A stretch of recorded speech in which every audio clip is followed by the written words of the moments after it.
Bem-vindos ao podcast A Menina, Criança e Sua Longa Caminhada. Hoje conversaremos sobre a sessão Porque Eu Sou uma Menina, sob o título Mitos e Estigmas que levam à preferência de filhos meninos e a meninas indesejadas, nas páginas 273 a 281 do nosso e-book. Eu sou Maria Lídia Conte e meu convidado especial de hoje é Raimundo Rodrigues, coordenador-geral da ONG Nova Esperança, na Nova Guiné. Seja muito bem-vindo, Raimundo. Obrigada por ter encontrado um espacinho na sua agenda tão cheia para conversar com a gente. Eu gostaria que você se apresentasse, por favor.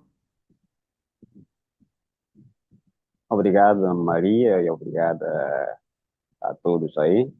Então, chamo-me Raimundo Rodrigues, eu sou coordenador-geral da ONG Nova Esperança, aqui na Guiné-Bissau. Só que para corrigir, não é Nova Guiné, mas sim é Guiné-Bissau. E Existe sim, Nova Guiné, desculpa, existe. me desculpa. Ah. Então, é Guiné-Bissau. Guiné-Bissau, para quem não sabe ou conhece, é um país da África que fica localizado na África Ocidental, é limitado ao norte pelo Senegal, ao leste e sul pela Guiné-Conakry, países vizinhos, né? Então, é um país que fica ou seja, oeste pelo Oceano Atlântico. Tem uma população estimada em cerca de 2 milhões de habitantes. Então, a capital da Guiné-Bissau é Bissau. Então, basicamente, a Guiné-Bissau é um país da costa, ou seja, localizado na costa ocidental da África. Tenho gravado o seu nome, tá como Guiné-Bissau, tenho conversado com todo mundo Guiné-Bissau. Escapou na hora de eu escrever a apresentação, coloquei Nova Guiné, só para esclarecer o que é Nova Guiné. Bom, sim, existe Nova Guiné, existe Guiné Equatorial, existe Guiné-Conakry, existe Guiné-Bissau, então são várias Ah, são Guinés. várias Guinés. Me perdoe, mas eu sabia que era Sim, Guiné-Bissau que eu estava é falando, é mas eu país, me confundi na hora de escrever e acabei lendo. Ótimo. 2 milhões de habitantes no país? tem 2 milhões de habitantes. É um país pequenininho.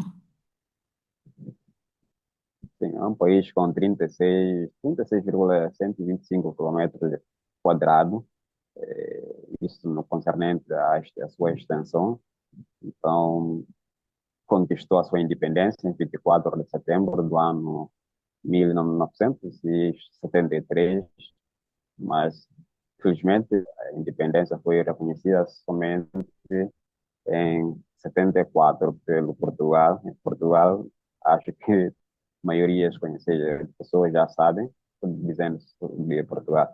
Então, a Guiné-Bissau é um país que foi colonizado pelo Portugal. Então, em 73, seja em 73, houve a proclamação da independência e o Portugal reconheceu essa independência oficialmente somente em 74. Então, É. basicamente, é isso. Nós falamos aqui, a língua oficial é português, também para além da língua portuguesa, temos a outra língua, que é crioulo, crioulo da Guiné, é de idioma que é mais falado a nível local. Então, o português é a língua oficial que é falado a nível do ensino e nas instituições governamentais. Mas a língua mais falada, a língua do dia a dia é o crioulo. É o crioulo, sim. O E, crioulo também e, podemos dizer que é a língua é mais falada a nível da capital com relação já às províncias. hum, Aqui na capital é mais falado português. mas os documentos, toda a documentação de negócios, de matrimônio e de tudo é feito em português. Sim, tudo é feito em português. E isso é Só que a complicado língua para algumas. crioula, né, neste, sim, a Desculpa. língua crioula nos últimos anos, há algumas franjas da sociedade que têm defendido que seja introduzido também no ensino como uma língua oficial, mas até agora temos a única língua oficial que é português a nível do nosso ensino. Nossa, tomara que vocês consigam oficializar o crioulo, né? Deve ser complicado para as pessoas que não têm um nível mais alto de escolarização lidar com essa questão de documentação em outro idioma, né? Vai ser bem complicado. Bom, eu queria que você falasse um pouco da sua ONG, Exato. como é que funciona, o que que é, qual o projeto.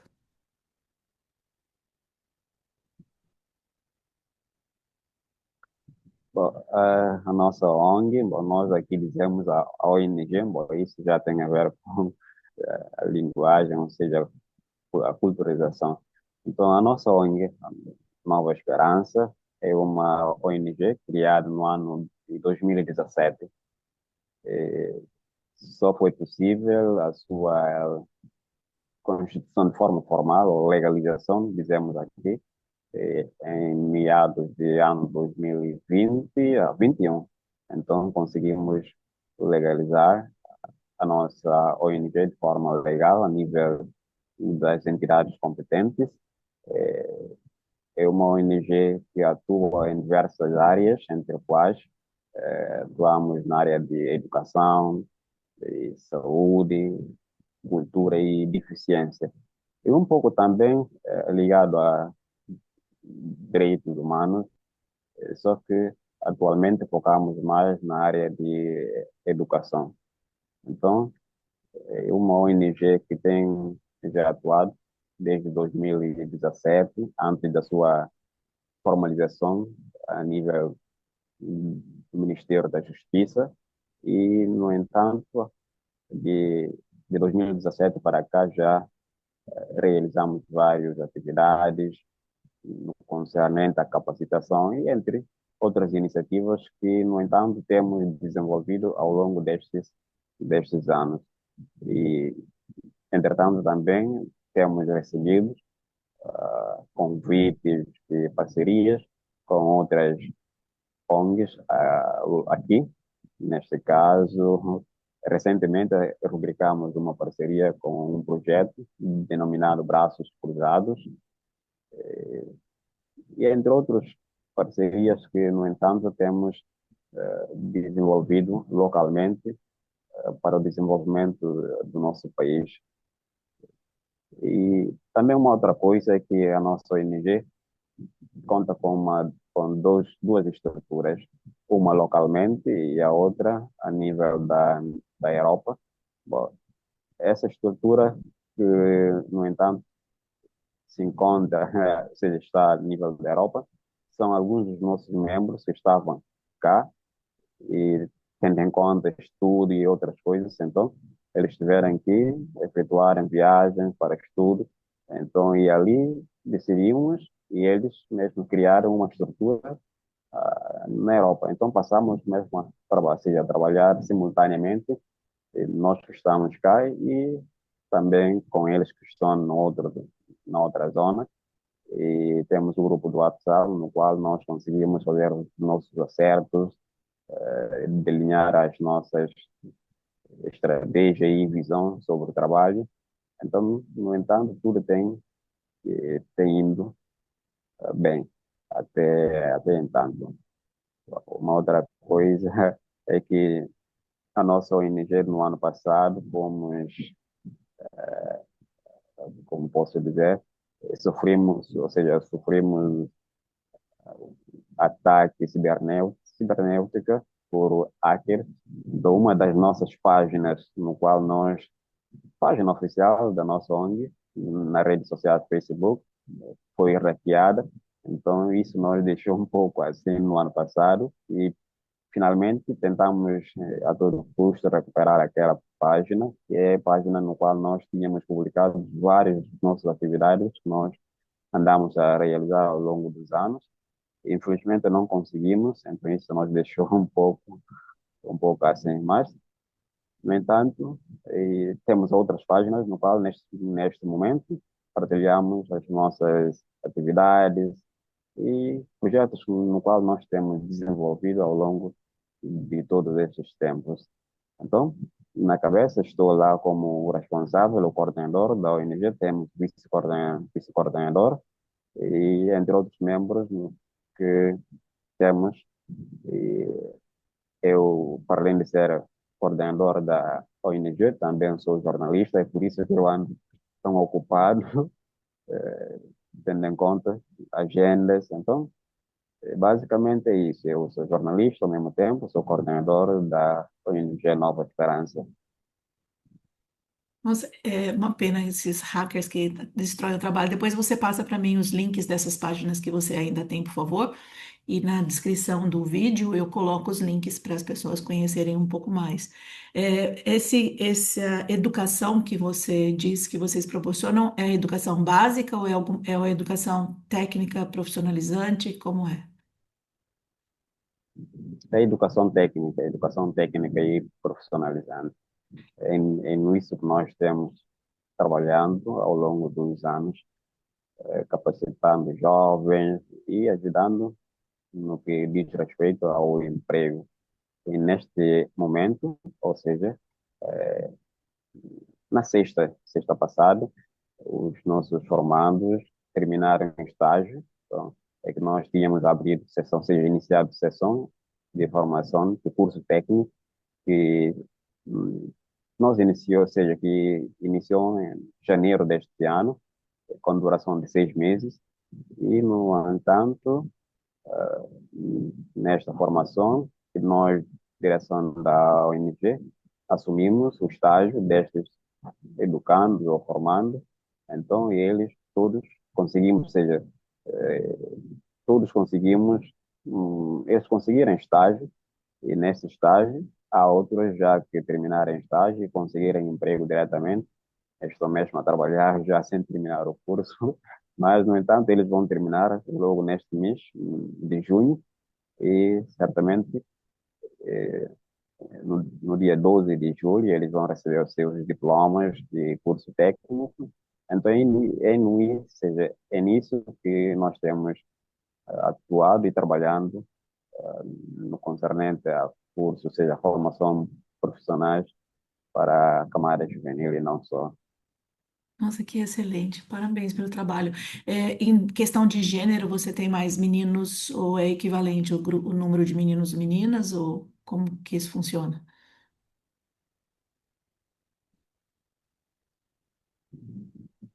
Bom, no concernente à questão de gênero, é que tínhamos bastante número de meninas, bom, em comparação com os homens, é que é verdade, o número dos homens é de 60% com relação às meninas, só que ao longo dos tempos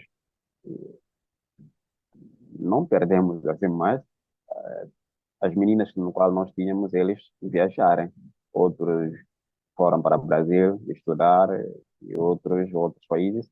Então, neste momento, temos a baixa no concernente a gênero feminina, mas neste momento estamos a recrutar as meninas que querem aderir à nossa ONG. Então, estamos de braços abertos. Recentemente, enquadramos uma menina no qual nós tínhamos apostado, seja apostado a foto dela na semana passada, sobre a entrevista que nós efetuamos na Rádio Popular. Então, estamos de braços abertos para receber mais meninas ainda, porque existem vários eventos que são organizados, realizados por parceiros, e de vez em quando eles solicitam-nos envio de certo número de meninas para participar nestas formações, nestes ateliês, workshops que são realizados. Então, e, neste momento, estamos mesmo a precisar, estamos a integrar as meninas à nossa ONG. Entendi. Qual é a faixa etária que você trabalha?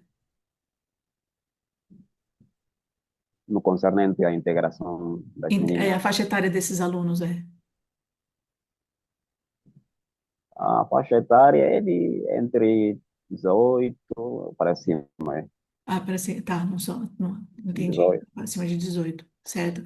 E aí você fala um pouco, tive a grande gafe de errar, inclusive, o nome do seu país, o que mostra, infelizmente, uma ignorância gigante da nossa parte. Como eu disse, mais uma vez, eu sabia com quem eu estava falando, me enganei na hora de dizer o nome do país, mas, de qualquer forma, existe uma ignorância muito grande fora da Guiné-Bissau com relação à Guiné-Bissau, como é o país, a cultura. Eu dei uma pesquisada antes de conversar com você, vi essa questão da independência, que tem só apenas 50 anos da independência. Com relação às mulheres, estou lendo aqui que eu anotei, as mulheres são as principais agentes econômicas no setor primário e secundário, tendo 55% da produção agrícola. Contudo, a taxa de pobreza é maior entre as mulheres. E quando eu mostro essas coisas no podcast, não é para apontar dedo, porque aqui no meu país existem muitas injustiças, muita irregularidade, aqui também. É só porque a gente está aprendendo um pouco sobre a Guiné, então por isso que eu busquei essa informação. E eu gostaria que você falasse um pouco sobre como é, em relação a tradições e aspectos culturais, como é a vida da menina e da mulher na Guiné-Bissau. Olha, para ser sincero, a vida das mulheres, das meninas aqui na Guiné-Bissau não é nada fácil. Há muitos desafios atuais no concernente à vida das mulheres e das meninas na Guiné-Bissau. As meninas e mulheres, eles têm enfrentado bastantes desafios no seu, seja no dia a dia e não só. Isso tendo em conta a própria instabilidade política crônica que o país tem enfrentado ao longo dos, não vou dizer últimos anos, mas isso já acontece há vários anos, desde os anos 80. Então, o país tem vivido constante instabilidade política crônica. Então, isso não ajuda, principalmente na camada feminina, e acaba mesmo por complicar a vida de maior parte das meninas e mulheres. Então, para além disso, também temos outro desafio concernente à corrupção e à fragilidade das nossas instituições, que não têm privilegiado a camada feminina. Bom, só que não estou já lembrando bem, assim, do ano, é que na nossa Assembleia Nacional, Assembleia, ou seja, Parlamento, foi aprovada uma lei seja, lei da paridade, lei mesmo da paridade, no concernente à camada feminina.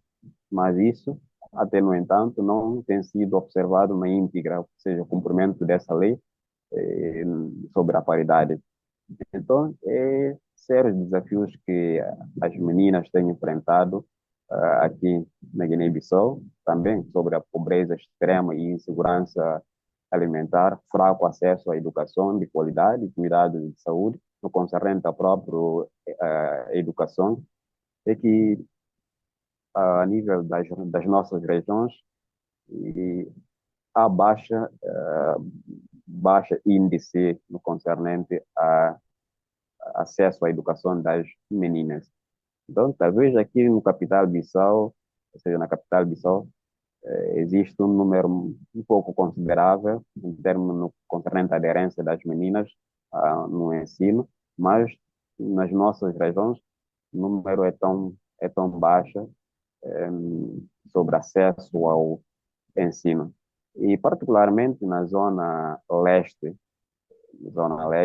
então, e ali fica tudo um pouco mais complexo. Isso tendo em conta próprio a culturização daquela, seja, da referida região, e no qual as meninas são forçadas a irem a casamentos precoces, mas isso, seja, não acontece somente também na zona leste, existem outras regiões que isso acontece, região de Oio, acontece também essas práticas, então, e tudo isso são desafios que as mulheres enfrentam também, tradições, e, entre outros elementos que que a nossa sociedade, que na nossa sociedade tem complicado a vida das meninas e também das mulheres. Entendi. As colônias, que foram colônias portuguesas não foram muito privilegiadas, né? Os portugueses não foram bons colonizadores, eles tiraram tudo que podiam. Eu tenho na minha linhagem, do lado da minha mãe, o pai da minha mãe é descendente de portugueses. Eles vieram da Ilha da Madeira e, enfim, são portugueses, então posso falar por ser brasileira, né, ex-colônia, e também por ter essa linhagem brasileira, eu posso falo tranquilamente que eles não deixaram um bom legado. Aí a nossa população aqui no Brasil ultrapassa 211 milhões de habitantes hoje. Aí você disse, é um número, por isso que eu falei, é um número tão pequeno, né? Me pareceu tão, talvez geograficamente não seja um pequeno, mas é um número pequeno de pessoas. Há portugueses, há portugueses vivendo aí, ou eles se foram junto com a independência, eles se foram? Bom, praticamente, eu posso dizer que não há portugueses, tanto aqui, eles foram juntamente com a independência. Bom, também há outro aspecto. Existem portugueses que talvez vão, ou eles vêm para cá, mas isso já acontece mais em termos de cooperação, em termos de missões e serviços, mas não temos bastante número de portugueses que vivem localmente aqui na Guiné-Bissau. A maioria dos portugueses que estão cá é no âmbito de serviços diplomáticos ou de comércio, mas são pouco o número de portugueses que vivem por aqui. E provavelmente não, embora eles tenham mantido a colônia por tantos anos, até tão recentemente, até agora não deve provavelmente ter havido nenhuma reparação, né? Exato. Não, não trabalham muito com o termo reparação. Os colonizadores, em geral, não trabalham muito com o termo reparação. E você falou do casamento precoce. Existe algum que também acontece em vários lugares, aqui no Brasil a gente tem também, em outro formato, sob alguns aspectos, mas a gente tem também um casamento precoce aqui no Brasil, alto, principalmente, mas não somente no Norte e Nordeste. Existe alguma tradição, por exemplo, a tradição do que os moçambicanos chamam de lobolo, que é o dote, que tem em Moçambique, tem na Índia, tem em alguns países, aí tem também?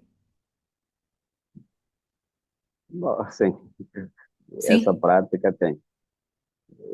Como vocês chamam? Bom, Vocês talvez chamam de lobolo também ou tem um outro nome? dote, nós chamamos Dote, aqui dote. nisso de dote, Ah, dote, ah. sim, é dote. E casamento precoce na Guiné-Bissau é uma realidade preocupante que afeta profundamente os direitos à saúde e o desenvolvimento das meninas. A prática é influenciada por fatores culturais, sociais e econômicos e persiste, apesar da existência de leis que proíbem, mas continua ainda a persistir. Como já tinha dito, a prática é influenciada por fatores culturais, sociais e econômicos. Fatores, por exemplo, ou seja, exemplo culturais, como eu tinha dito, seja, dito numa outra hora, e isso já tem a ver mais com, como posso dizer, tem a ver mais com zonas.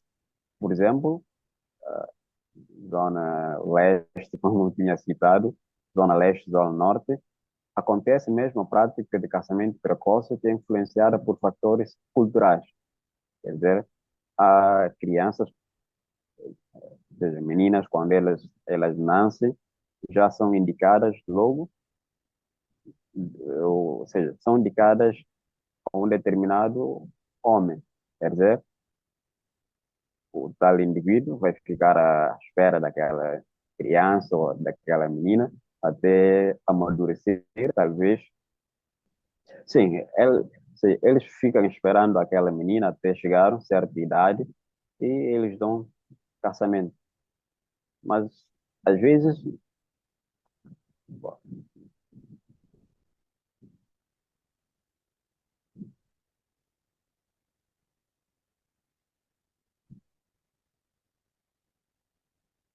é uma chamada que está Aham. entrando. Sim.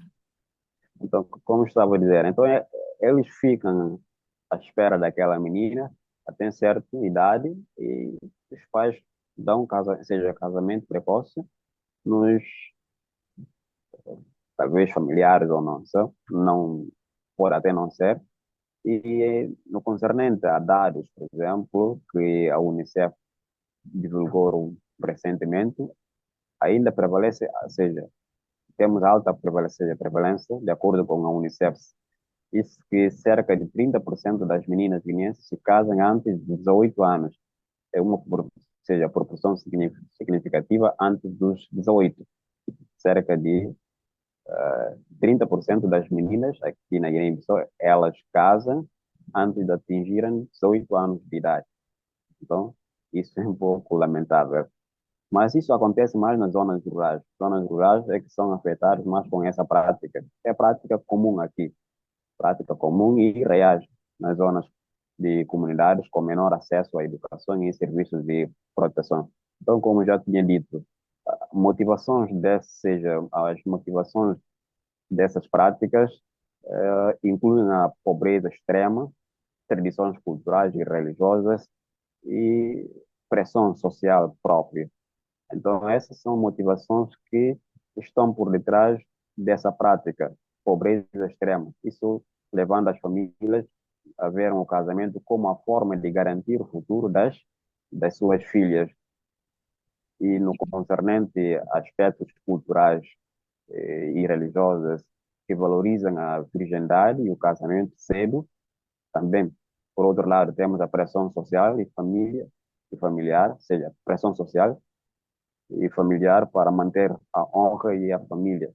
Então, são todos elementos que contribuam no concernente a esse fenômeno de casamento precoce aqui na Guiné-Bissau, Entendi. e Quando que você tem falou que também os homens, consequências. desculpa, quando você Sim, diz que o homem, a menina é prometida a um determinado homem e ele espera até que ela atinja determinada idade, então no momento em que a menina se casa, ela se casa com um homem muito mais velho. sim. Sim.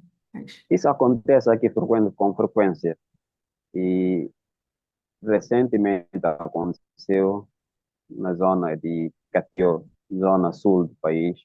Então, bom, não sei mais, vou tentar ver vídeos dessas meninas que deram testemunho de como conseguirem fazer para escapar desse caso, seja da foram submetidos aos mais velhos e é lamentável. Isso acontece nas zonas rurais com bastante frequência aqui na Guiné-Bissau.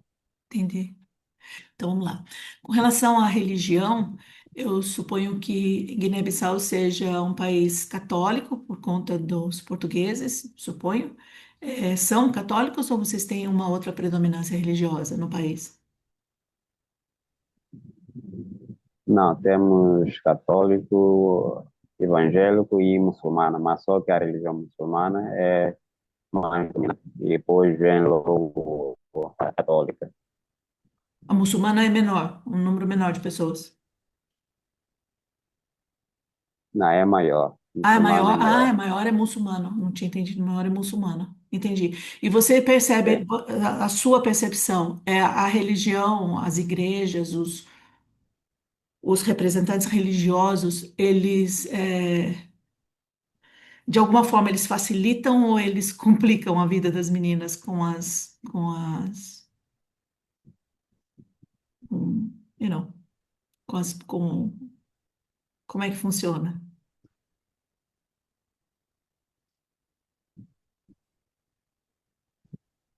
bom, só para realçar no concernente à divisão, ou seja, a distribuição religiosa na Guiné-Bissau, de acordo com estimativas, é que a religião muçulmana está com 45%, cerca de 45%, e a religião tradicionais africana, 30%, e o cristianismo, 20%.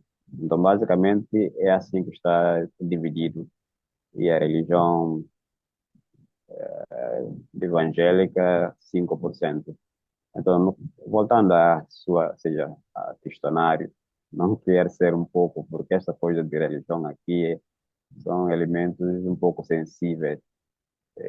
Muitas das vezes tentamos evitar de falar do assunto, seja Ótimo, não tem problema. assunto relacionado com a religião, Ok, porque principalmente nesses últimos tempos há uma certa tendência de divisionismo no concernente à religião. Então, não ok. sei, vamos Compreendi, tentar sem deixar problemas. esse. Pulamos essa parte, sem problemas, não há problema. Com relação ao governo, você tem a sua ONG, Nova Esperança, e há muitas outras ONGs que eu já vi que funcionando na Guiné-Bissau, grupos de mulheres também, mulheres se reunindo para uma melhoria. Como é que você vê o futuro da Guiné-Bissau, o futuro da sociedade e o futuro das mulheres? Você vê como promissor ou ainda há muita luta? Como é que você vê isso?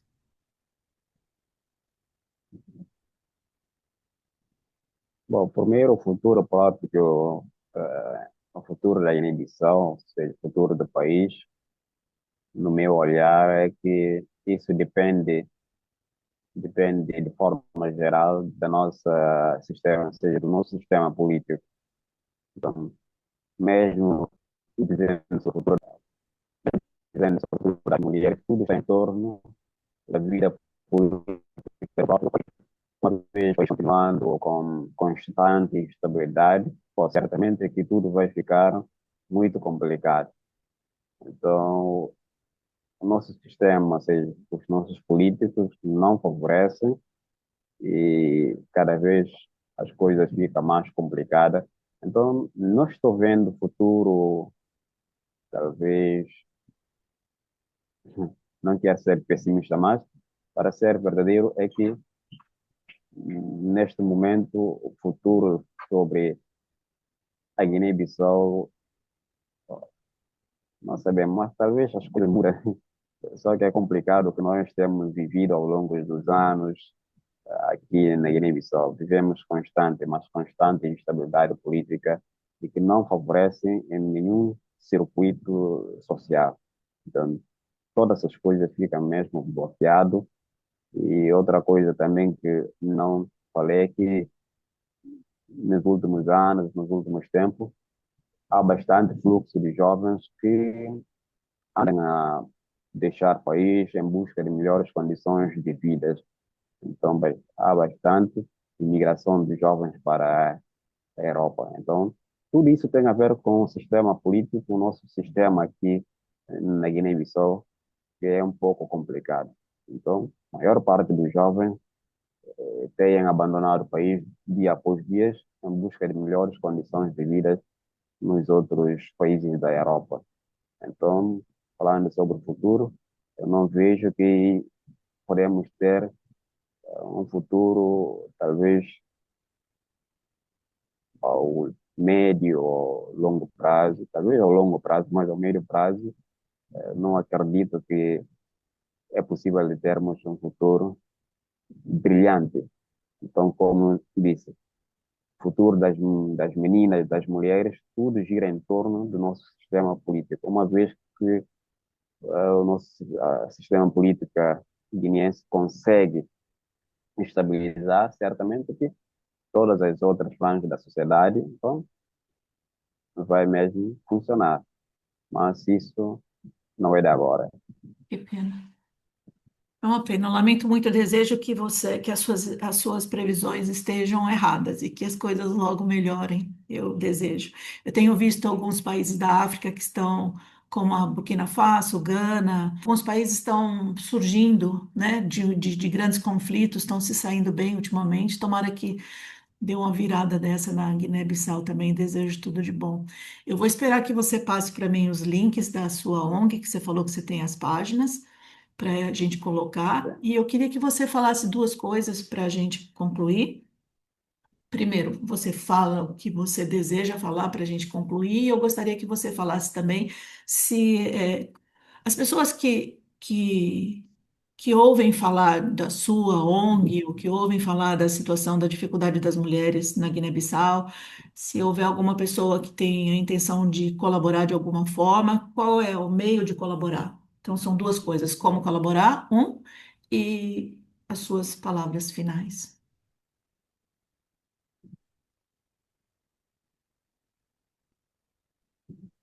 Olha, para as pessoas talvez que querem colaborar com as ONGs aqui na Guiné-Bissau, é que, primeiramente,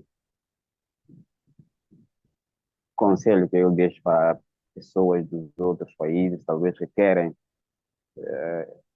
estabelecer algum outro projeto no concernente a apoio às meninas e mulheres, é que, primeiramente, eles devem procurar conhecer bem as ONGs que atuam, que funcionam, e concernente à credibilidade dessas ONGs, porque atualmente há há várias organizações que atuam, mas, enfim, e de forma geral, agradeço à senhora e convido pessoas de outras partes do mundo que colaboram, que ajudam a camada feminina guineense, porque elas mesmas precisam de apoio e de ajuda. Existem várias organizações femininas que andam, ou seja, que atuam em favor das meninas, mas precisamos mais de apoio, como, seja, não ONG, mas uma organização que é denominada de FINJOR, é a organização que atua de forma direta com as meninas. Então, mas, enfim, aqui o que nós temos deparado com ele tem a ver com falta de recursos. As ONGs deparam com bastante falta de recursos no concernente ao desenvolvimento de seus projetos, iniciativas. Então, precisamos mesmo de bastante colaboração, colaboração nacional e também internacional, dos que querem mesmo apoiar ou ajudar.